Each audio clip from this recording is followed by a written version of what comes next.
అందరికీ నమస్కారం. తెలుగుదేశం పార్టీ మహిళల అభివృద్ధి కోసం, మహిళా సాధికారత కోసం, మహిళల ఆర్థికంగా అభివృద్ధి కోసం కట్టుబడి ఉంది. ఇది మీరందరూ ఎరిగిన నిజం. ఇది ఎందుకంటే మహిళలను అన్ని రంగాల్లో ముందుకు తెచ్చింది ఈ తెలుగుదేశం పార్టీనే. మహిళలకి ఉద్యోగాల్లో అలాగే రాజకీయాల్లో పర్సంటేజ్ కల్పించింది. కొన్ని వృత్తుల్లో వాళ్ళని ఎంట్రీ చేసిన కండక్టర్ కానీ, అలాగే పోలీసుల్లో కానీ అన్ని విధాల వాళ్ళకి వృత్తులు కల్పించింది, ఉద్యోగ భద్రత కల్పించింది తెలుగుదేశం పార్టీ మాత్రమే. ఎన్టీ రామారావు గారు దానికి బీజం వేస్తే నారా చంద్రబాబు నాయుడు గారు దాన్ని ఇంకా బలంగా మహిళల స్వావలంబన అభివృద్ధి కోసం ఎక్కువగా పాటుపడ్డారు ఆయన.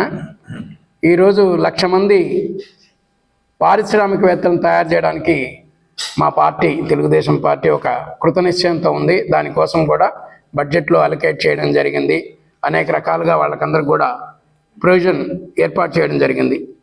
ఇకపోతే శక్తి బృందాలు, ఈ శక్తి టీమ్స్ అన్నీ కూడా మహిళలకి ఎక్కడైనా ఇబ్బందులు జరిగితే, ఒంటరిగా ఉన్న మహిళలను ఎవరన్నా ఇబ్బంది పెడితే, అలాగే పసిపిల్లలను ఇబ్బంది పెడితే వాళ్ళ కోసం శక్తి టీములు పనిచేస్తాయి. చాలా దృఢంగా బలంగా ఇవన్నీ పనిచేస్తాయి. తద్వారా సమాజంలో మహిళలకి భద్రత కల్పించినట్టు అవుతుంది.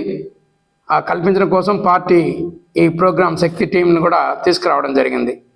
ఇకపోతే చేనేత రంగంలో మహిళలకి అన్ని విధాల సహాయపడే మహిళలకు ఆర్థికవేత్తలను తయారు చేయడం కోసం చేనేత రథాలని పార్టీ స్టార్ట్ చేసి వాళ్ళందరూ కూడా మార్కెటింగ్ చేసుకోవడానికి, అన్ని విధాల సహాయానికి ప్రత్యేక పథకాలను ఏర్పాటు చేయడం జరిగింది. దాంట్లో దాదాపు 60 లక్షల మందికి కల్పిస్తూ ప్రతి ఒక్కరికి కూడా 36 చీరలు నేర్చుకోవడానికి ఉచితంగా నూలు ఇవ్వడం జరుగుతుంది. ఇకపోతే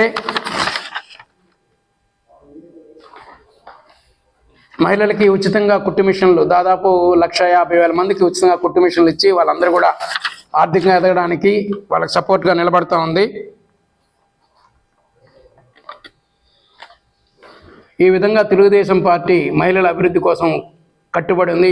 ఈ బడ్జెట్లో చూసుకుంటే కూడా మీరు అర్బన్ మహిళల కోసం 645.52 crores అర్బన్ మహిళల కోసం వాళ్ళకు లోన్లు ఇవ్వడం కోసం జరిగింది. అది దాదాపు 50,000 నుంచి 2,50,000 వరకు అది వాళ్ళకి వర్కౌట్ అవుతుంది. ప్రతి లోన్లు కూడా ఇవ్వడం జరుగుతుంది. అలాగే రూరల్ మహిళలకి 1,820 కోట్లు అలాట్ చేసి దాదాపుగా 6 లక్షల మందికి 7,741 మందికి ప్రొవిజన్ కల్పించడం కూడా జరుగుతూ ఉంది. కాబట్టి ఇన్ని విధాలుగా ఈ ప్రోగ్రాం చేస్తున్న తెలుగుదేశం పార్టీని, నారా చంద్రబాబు నాయుడు గారిని, వారి పవర్ను కూడా మీరు గుర్తుపెట్టుకొని ఇవన్నీ కూడా ఆదరించాలని, అలాగే తెలుగుదేశం పార్టీ కార్యకర్తలు కూడా ఈ విషయాల్ని చాలా ముందుకు తీసుకెళ్లాలని, మహిళల దగ్గర తీసుకెళ్లాలని కోరుకుంటున్నా. జై హింద్, జై తెలుగుదేశం, జై చంద్రబాబు నాయుడు, జై నారా లోకేష్.